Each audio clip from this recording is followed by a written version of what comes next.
hand? Anyone?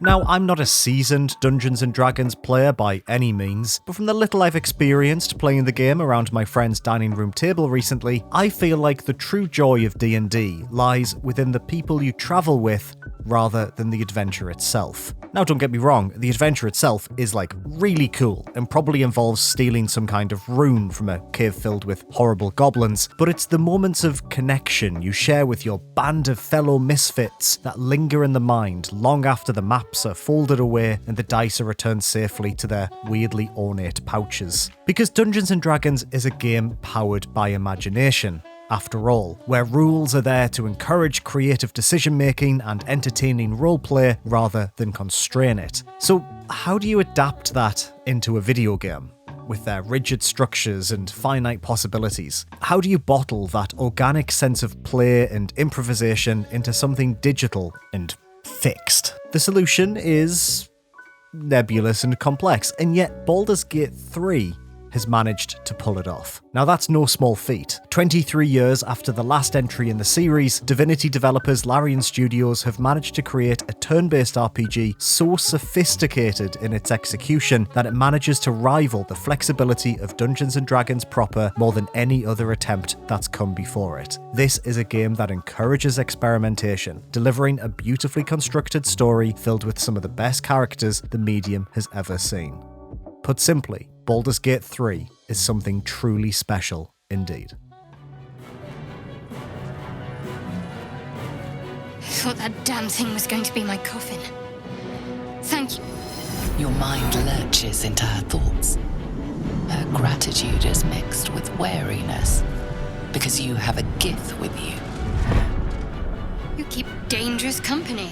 Here's the thing though, before this week, I had never played Baldur's Gate 3 before. I wanted to, when it first launched into early access back in 2020, but after watching former RPS vidbud Matthew's extensive coverage about the game on this very channel, I decided to wait for its full release instead, preferring to experience the adventure in its entirety rather than piecemeal over the course of several years. And while we're being honest with each other, we're friends. Right, I have a further confession to make. I've never played a traditional CRPG, including the original Baldur's Gate and its sequel, before this either. And although I have played Dungeons & Dragons with some pals, as mentioned before, the finer details of the game still largely elude me. And yet Baldur's Gate 3 has consumed me regardless. Only 15 hours in, review code came in late, unfortunately, I am absolutely smitten with this game. Its world, its combat, but most of all, its characters. You see, like D&D proper, Baldur's Gate 3 is all about the people.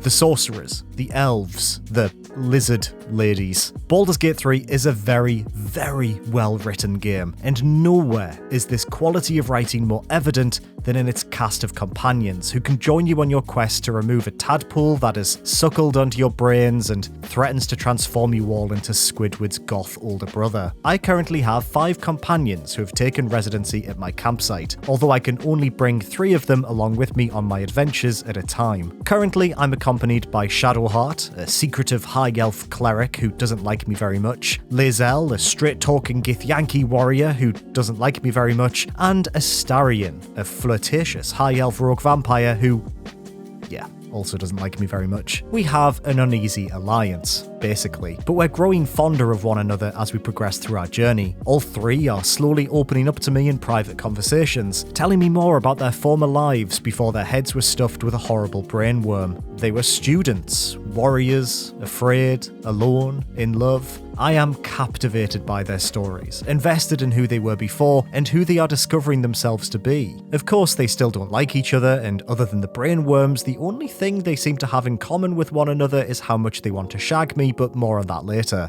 Companions are a common feature of RPGs, of course. They are key parts of Fallout, Mass Effect, and Final Fantasy. These characters are memorable because they share our journey with us, chiming in during conversations and commenting on the decisions we make along the way. Functionally, companions in Baldur's Gate 3 are no different, but what sets them apart is their complexity, their depth, their Heart. Shadowheart doesn't just comment when something happens, chances are she'll fully pull me to one side and question my decisions, demand I take a stance, or reveal something personal about herself to prove that she trusts me as her friend. And they don't like each other. They barely like me. And of course they don't. They are wildly different people brought together by a high-intensity life or death situation. Of course they're not instantly best friends. Of course they don't always agree with me or each other. Despite their fantasy surroundings, these are realistic depictions of people, with all the problems and misery that entails. These are adults, written by adults, discussing and tackling adult situations. But they're also very silly. They make jokes and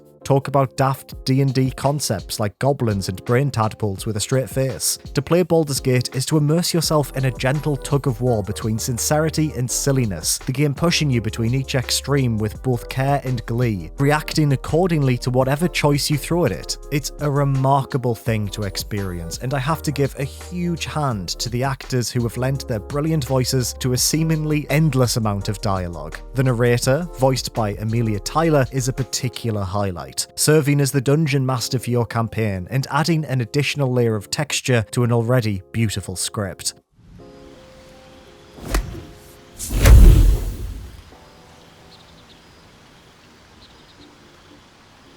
You feel something strange, like a kind word and a kind touch at the same time. It's warm and comfortable.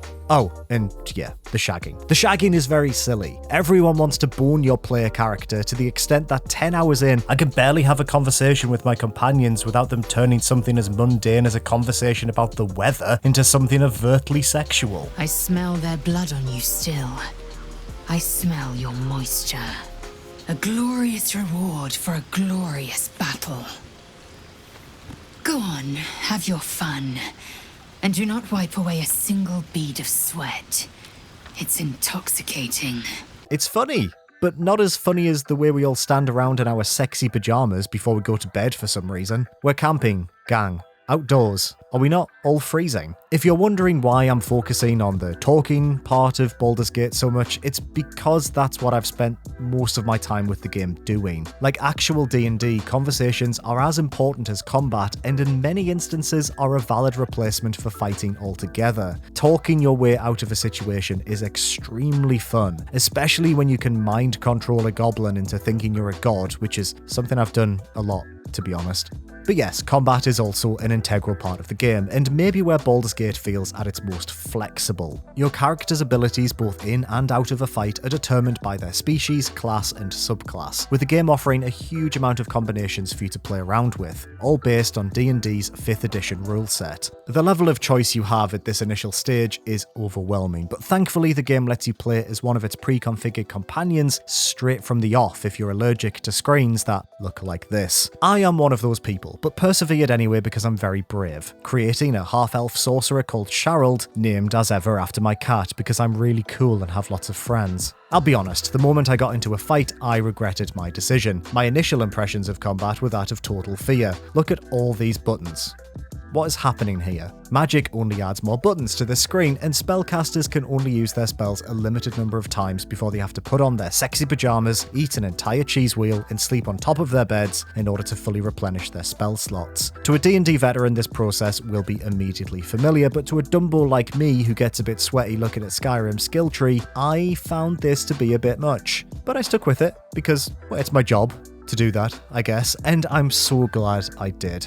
With a full roster of companions by my side, and after leveling up a few times, combat clicked. Suddenly, I was discovering synergies between my companions and picking up fun little strats that made overcoming tougher encounters more enjoyable, stealth encounters that make short work of foes, powerful spells that freeze them in place, additional actions that let me gain the upper hand. This is truly a best-in-class turn-based RPG, offering an unfathomable amount of permutations for you to discover. For instance, early on, I found myself in a crypt full of skeletons. Opening a hidden door resurrected them, and seeing as they caught me by surprise, they decimated me and my allies pretty much immediately. But after a quick reload, and I really do encourage you to quick save all the time in this game because you can get caught off guard immediately, I decided to try something. I looted their corpses before I opened the door, picking up their weapons to see if the game would react accordingly. To my joy, this worked. As they sprung to life, I realised they were without their swords, bows and staffs. Although some could still cast spells against me, the majority of them just sort of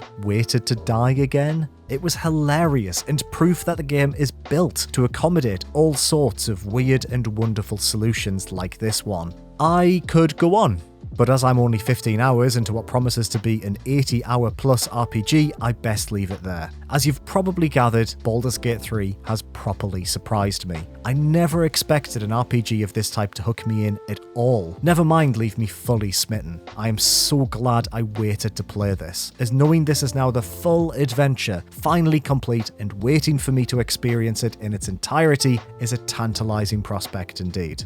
Anyway, if you'll excuse me, I need to chat to Gale about his cat. In my pyjamas, of course. Even though there's a party happening around me for some reason. I love this silly game so much. Hello, thank you for watching. Welcome to the end of the video. Are you playing Baldur's Gate 3? Let me know in the comments below. What class did you choose? What's the name of your character? What choices have you made? Dump it all down in the comments below. For all your PC gaming needs, make sure to check out rockpapershotgun.com, and I'll be back very soon with more daft videos about PC games. Bye for now.